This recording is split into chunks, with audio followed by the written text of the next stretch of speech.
minha querida, seja bem-vindo, bem-vindo ao programa Em Frente. Sou o pastor Silas, aqui da IPEI de Rolândia. Se você está aqui comigo hoje, eu imagino que é porque, assim como eu, você também gosta muito da Bíblia Sagrada, o livro que a gente chama de A Palavra de Deus. Acertei? Eu espero que sim, e para mim é uma alegria muito grande ter você aqui no Em Frente, seja pelo YouTube, seja aqui na TV Cultura, no canal 27.1. Importante que você é bem-vindo, você é bem-vinda. Querido, é o seguinte, às vezes a gente pega a Bíblia e fala, eu não vou ler esse livro, é muito difícil de entender. E se não fosse só isso, né, ainda tem a questão de que a Bíblia está disponível para nós em muitas versões. Há muitos textos da Bíblia, várias formas dela escrita. Então a gente precisa avaliar qual a melhor versão da Bíblia para que eu possa ler e tirar um bom proveito dessa leitura, um bom aprendizado. A gente está já cansado de saber, você já me ouviu aqui falar 1000 vezes, de que a Bíblia foi escrita originalmente em basicamente 3 idiomas, no hebraico e um pouquinho de aramaico e no grego. O Antigo Testamento, hebraico e aramaico, e o Novo Testamento em grego.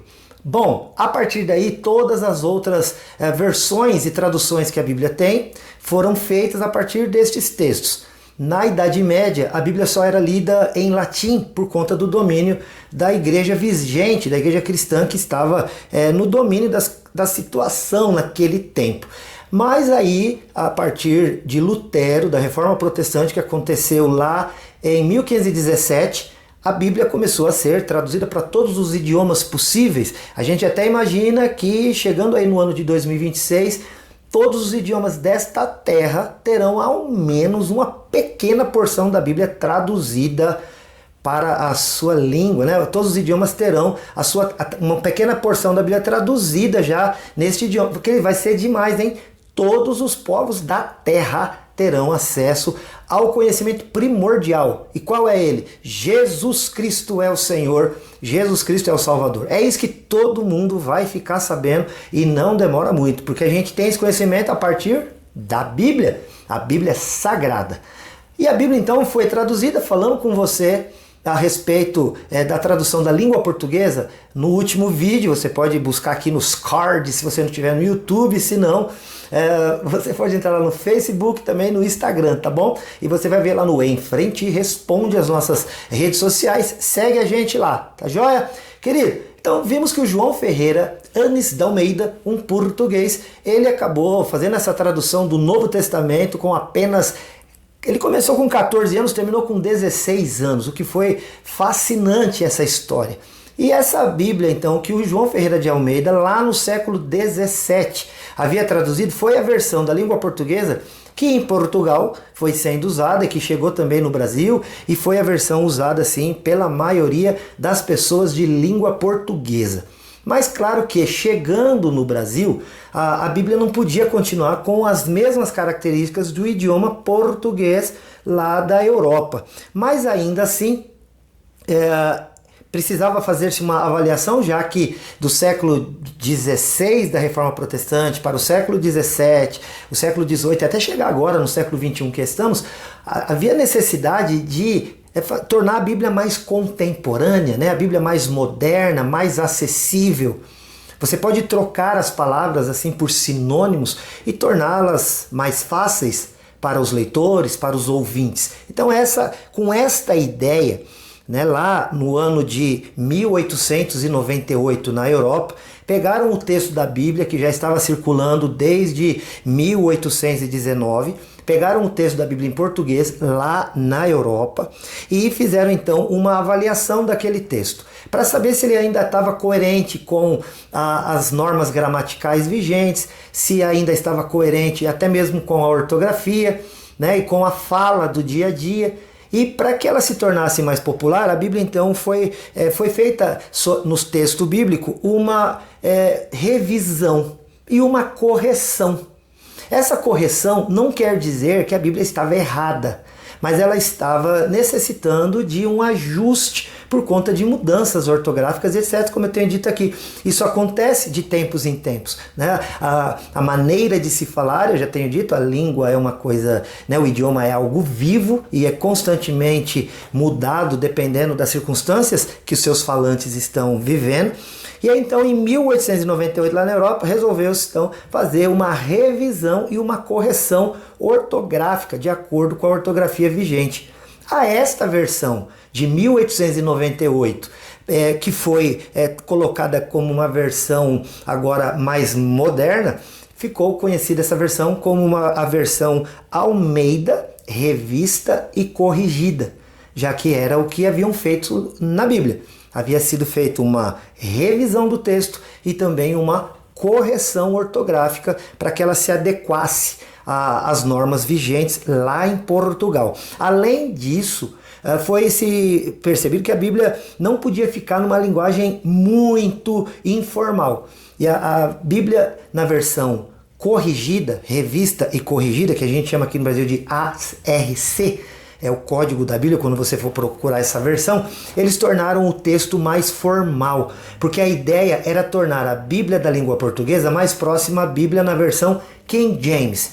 A versão King James é a versão do rei Tiago, inglês, que pediu que a Bíblia fosse traduzida para inglês, e essa Bíblia traduzida para o inglês, e que é a mais usada, né, nos países de língua inglesa, ela se tornou uma espécie de referência no mundo inteiro.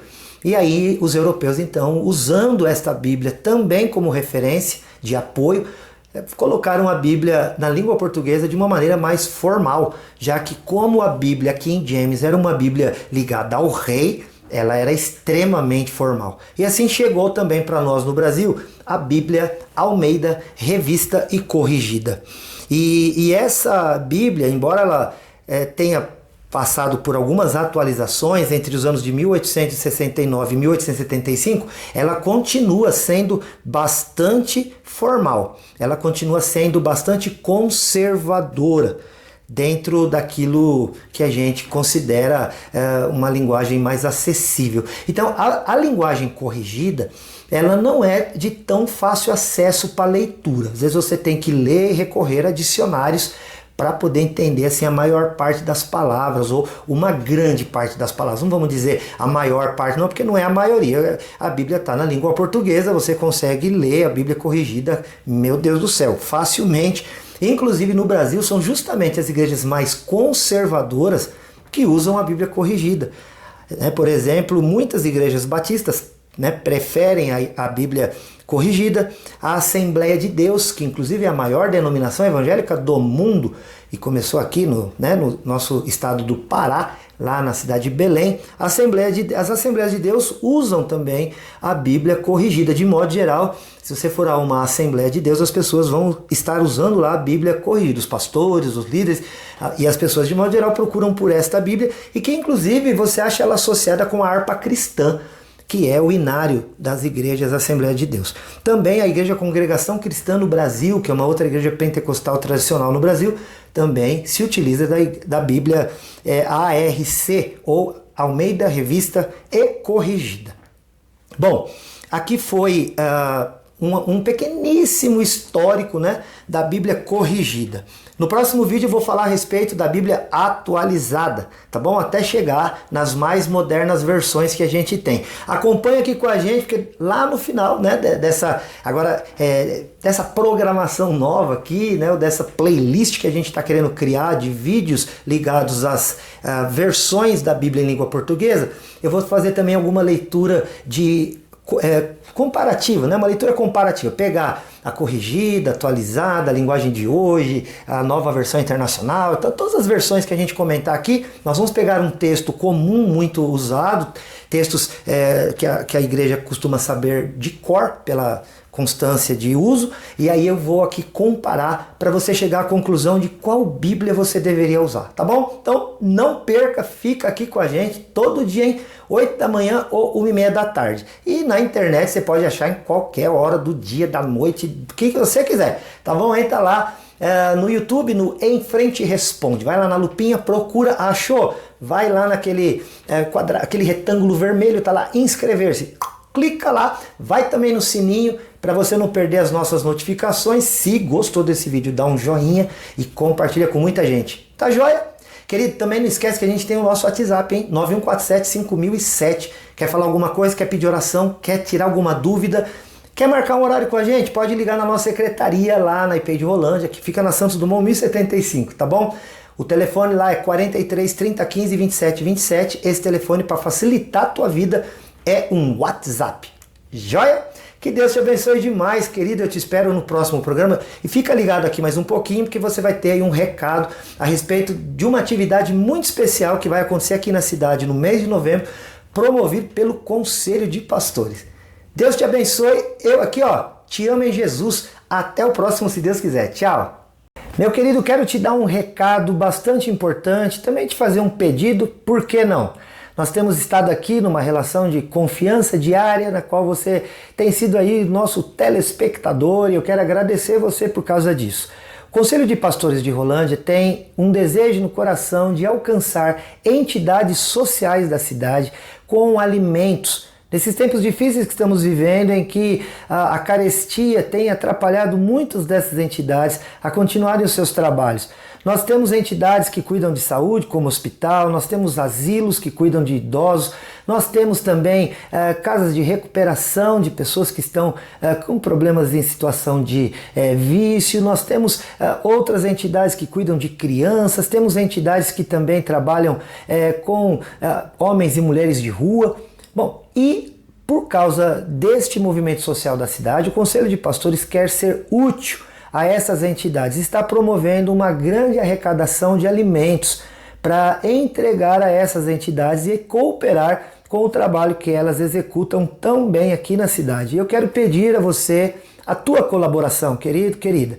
Você pode entrar em contato com a gente no 43 30 15 27 27. Este é o telefone da Secretaria da IP de Rolândia, da qual eu faço parte, e você pode fazer a sua entrega ali, ou então você pode entrar em contato com a gente e nós vamos retirar no local.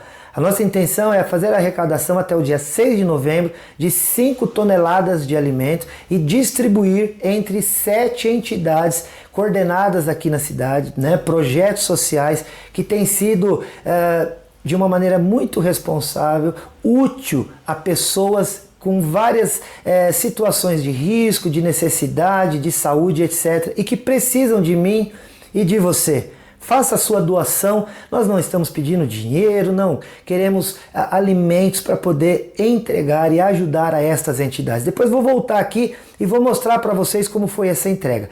No dia 6 de novembro nós vamos nos reunir para uma grande concentração lá próximo ao Museu Japonês, aqui em Rolândia, naquele grande espaço.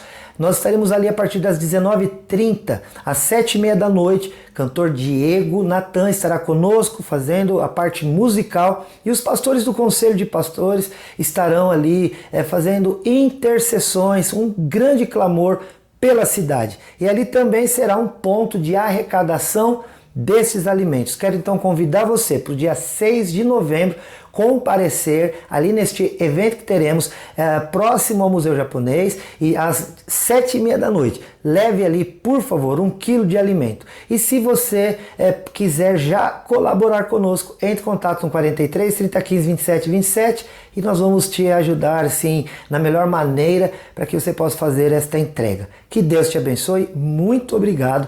Nós nos vemos em breve.